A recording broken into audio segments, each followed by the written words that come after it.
নমস্কার তোমাদের সবাইকে সানা স্মাইল এডুকেশন সেন্টারে স্বাগত জানিয়ে আজকের ক্লাসটি শুরু করছি।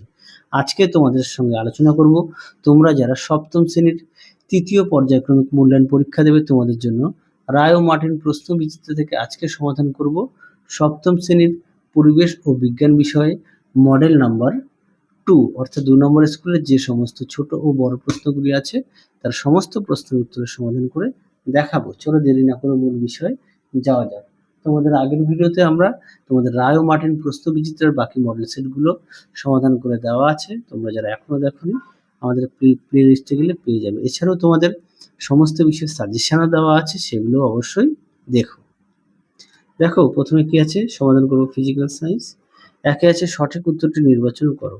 এক দাগে আছে আলোক রশ্মি লম্বভাবে দর্পণের উপর আপতিত হলে প্রতিফলনের কোণের মান হবে 0 ডিগ্রি, অপশন সি। দুই দেখো ছোট মাছে থাকে, উত্তরটা লিখবে ক্যালসিয়াম, অপশন এ। তিন দাগে দেখো প্রশ্ন উত্তরটা হবে অপশন সি ইথার। চার দাগের প্রশ্ন উত্তরটা হবে অপশন সি ক্ষারীয়। পাঁচ দাগের উত্তরটা হবে অপশন এ 0। ছয়ের উত্তরটা হবে অপশন সি 2। পরবর্তী দেখো কি আছে, দুইয়ের শূন্যস্থান পূরণ করো। একে আছে চুনাপাথরকে উত্তপ্ত করলে কার্বন ডাই অক্সাইড গ্যাস পাওয়া যায়। দুইয়ে দেখো ভিনিগার হলো অ্যাসিটিক অ্যাসিড। তিনে দেখো ইথিলিনের পলিমারের নাম হলো পলিথিন। চারে দেখো ট্রেসিং পেপার হলো একটি অস্বচ্ছ মাধ্যম। পাঁচে দেখো ঋণাত্মক ত্বরণকে মন্দন বলা হয়। পরবর্তী দেখো কি আছে, অতি সংক্ষিপ্ত উত্তর দাও। কি আছে দেখো, একে আছে পিভিসি পুরো নাম কি, উত্তরটা লিখবে পলিভিনাইল ক্লোরাইড। দুইয়ে দেখো রক্তে পিএইচ এর মান কত, 7.35 থেকে 7.45। তিনে দেখো কৃতকার্যের এসআই একক, উত্তরটা লিখবে জুল। পরেরটা দেখো ফসফেট মূলকের সংকেত দেখে নাও PO4⁻3, সরি 3 এটা কিন্তু এটা মাইনাস। হ্যাঁ, পরবর্তী প্রশ্ন দেখো 5 দাগের দুটি নির্দেশকের নাম লেখো, উত্তরটা লিখবে লিটমাস ও মিথাইল অরেঞ্জ। 6 দেখো সোডিয়াম জিঙ্কেট এর সংকেত দেখো Na2ZnO2। তারপরে দেখো 7 সবচেয়ে কম শক্তি সম্পন্ন আলো কোনটি, উত্তরটা লিখবে লাল। 8 দেখো ছায়ার গাঢ় অন্ধকার অঞ্চলকে কি বলা হয়, উত্তরটা লিখবে প্রচ্ছায়া বলে। পরবর্তী প্রশ্ন দেখো 4-এর উষ্ণতার কোন মান সেলসিয়াস ও ফারেনহাইট স্কেলের সমান হবে নির্ণয় করো। দেখো এই প্রশ্নের উত্তরটি একটু দেখে নিও। পরবর্তী দেখো কি আছে, 2 দাগে প্রতিস্থাপন বিক্রিয়া কাকে বলে, দেখো প্রশ্নের উত্তর প্রতিস্থাপন বিক্রিয়া, এখান থেকে এফজি লিখবে, উদাহরণও দেওয়া আছে। পরবর্তী দেখো কি আছে, মানবদেহে সোডিয়ামের দুটি কার্যকারিতা লেখো। তোমরা উত্তরটি এখান থেকে লিখবে, পাঠ্য বইয়ের 120 পেজ এই পর্যন্ত লিখবে। পরবর্তী দেখো কি আছে, নিউটনের দ্বিতীয় গতিসূত্রটি লেখো। দেখো উত্তরটি এখান থেকে এই অবধি লিখবে। পরবর্তী দেখো কি আছে, পরমাণু ও আয়নের মধ্যে পার্থক্য লেখো। উত্তরটি দেখো উত্তরটি তোমরা এখান থেকে লিখবে, ঠিক এই পর্যন্ত লিখবে। পরবর্তী দেখো 2 দাগের সমীকরণ দেওয়া আছে। এই জায়গায় এখানে 2 হবে, এটা 2 কেসিএল হবে, এটা 3 হবে। বি জায়গাটা এটা 3 হবে, এখানে 2 হবে, এটা 3 হবে, 2 হবে। সি জায়গার এটা 2 হবে। পরবর্তী দেখো শহরাঞ্চলে বৃষ্টির জলে অ্যাসিডের ধর্ম দেখা যায় কেন। আচ্ছা, এই প্রশ্নের উত্তরটা পাঠ্য বই থেকে দেওয়া আছে, একটু দেখে নিও, আমরা দেখালাম না। তিনে দেখো জাড্য কাকে বলে। দেখো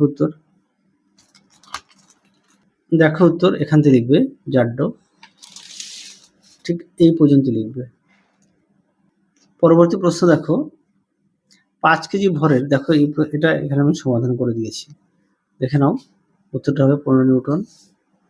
পরবর্তী দেখো কি আছে, সাবান কি, সাবানের প্রকৃতি লেখো। উত্তরটা দেখো প্রশ্নের উত্তরটি সাবান কি, সাবানের প্রকৃতিটা দেখে নিও। পরবর্তী প্রশ্ন দেখো কি আছে, তাপ ও উষ্ণতার মধ্যে পার্থক্য লেখো। দেখো প্রশ্নের উত্তর,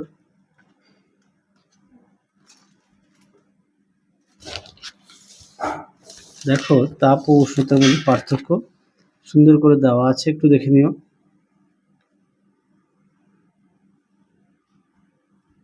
চলো এবার লাইফ সায়েন্সটা সমাধান করব। দেখো কি আছে, দুধে যে ধরনের শর্করা থাকে সেটি হলো, উত্তরটা লিখবে ল্যাকটোজ, অপশন বি। 2 দাগের প্রশ্ন উত্তরটা হবে অপশন এ আজিনামোটো। 3 দাগের প্রশ্নের উত্তরটা হবে অপশন ডি কোল্ড ড্রিঙ্কস। পরে দেখো 4 দাগ প্রশ্নের উত্তরটা হবে 2013। 5 দাগের প্রশ্নের উত্তরটা হবে অপশন ডি লিঙ্কো। 6 দাগের প্রশ্নের উত্তরটা হবে সুন্দরলাড অপশন ডি। 7 দাগের প্রশ্নের উত্তরটা হবে অপশন বি পোলিও। 8 দাগের প্রশ্নের উত্তরটা হবে অপশন এ আঙুলের ডগায় পচন। 9 দাগের প্রশ্নের উত্তরটা হবে অপশন বি কু অভ্যাস গড়ে তোলা। 10-এর উত্তরটা হবে অপশন সি মাংস। পরবর্তী প্রশ্ন দেখো কি আছে, শূন্যস্থান পূরণ। অস্থি ও লিগামেন্ট উপস্থিত প্রোটিনের নাম হলো কোলাজেন। 3 দেখো এটা হবে বি এর অভাবে বেরি রোগ হয়। পরবর্তী দেখো ঠিক ভুল। 1-এর উত্তরটা ঠিক, 2-এর উত্তরটা ভুল।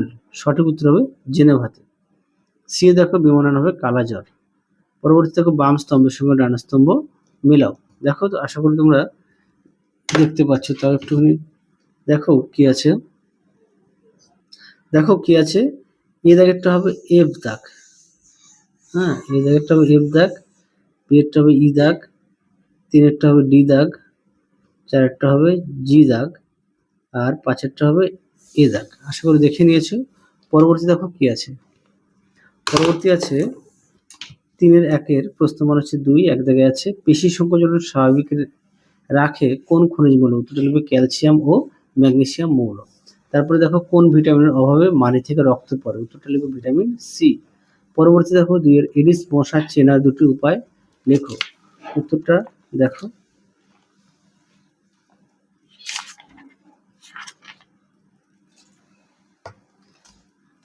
দেখো এডিস মশা চেনার উপায় সুন্দর করে দেওয়া আছে, তোমরা অবশ্যই পড়ে নিয়ে লিখবে। পরবর্তী দেখো কি আছে, শব্দচিত্রের সাহায্যে একটি খাদ্য শৃঙ্খল গঠন করে দেখাও। দেখো প্রশ্নের উত্তরটি,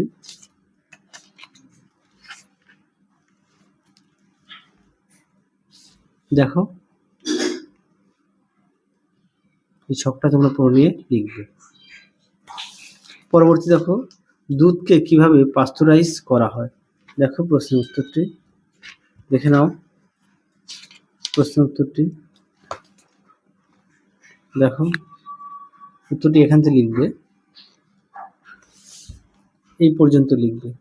তোমাদের আগের ভিডিওতে সমস্ত বিষয়ের সাজেশন দেওয়া আছে, তোমরা যারা এখনো দেখোনি আমাদের প্লে লিস্টে গেলে পেয়ে যাবে। পরবর্তী প্রশ্ন দেখো 4 দাগের 1 খাবারের মাধ্যমে সংক্রমিত রোগের হাত থেকে বাঁচতে কি কি করা যেতে পারে বলে তোমার মনে হয়। উত্তরটি দেখো, দেখো প্রশ্নের উত্তর এখান থেকে এই অবধি লিখবে।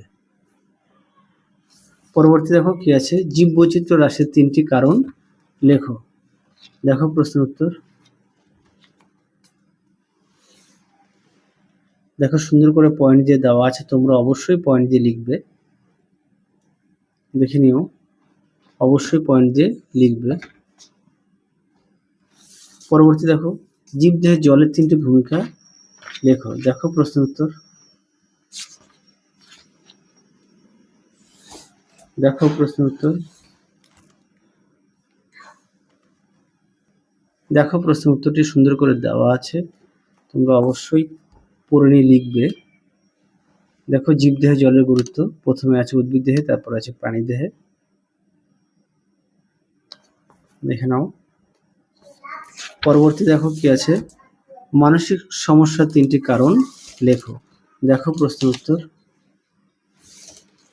দেখো মানসিক সমস্যার মূল কারণ সুন্দর করে তোমরা লিখবে, অবশ্যই পয়েন্ট দিয়ে লিখবে।